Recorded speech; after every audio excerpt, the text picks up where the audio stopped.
નમસ્કાર મિત્રો, હું છું Ramesh Patel, 11 star group Botad, Kangen water distributor. અને આપ જોઈ રહ્યા છો અત્યારે અહીંયા વરસાદ ચાલુ છે.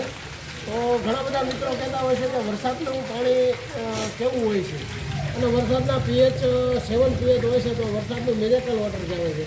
તો આપણે જોઈએ કે મિત્રો અત્યારે વરસાદ ચાલુ છે અને અહીંયાથી આપણે પાણી લાઈવ લઈ અને એનો આપણે પીએચ ટેસ્ટર સાથે એના પીએચ ચેક કરીશું.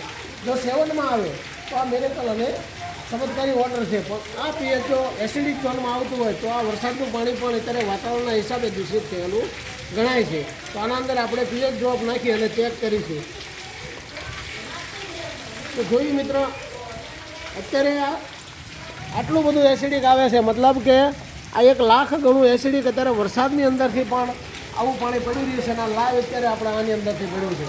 તો ઘણા બધા મિત્રોને મારે એ વિનંતી છે કે આપણે આ વાતાવરણ અને પ્રદૂષણના હિસાબે થઈ અને આ વાતાવરણના વરસાદની અંદર જે પસાર થઈને આવે છે ને, એટલે આ એસિડિક થાય છે. બાકી કુદરતી એ કુદરતી છે, પણ એ આબોહવા અને હવામાન ઉપર આધાર રહે છે. થેન્ક યુ મિત્રો. જય હિન્દ, જય કેંગન.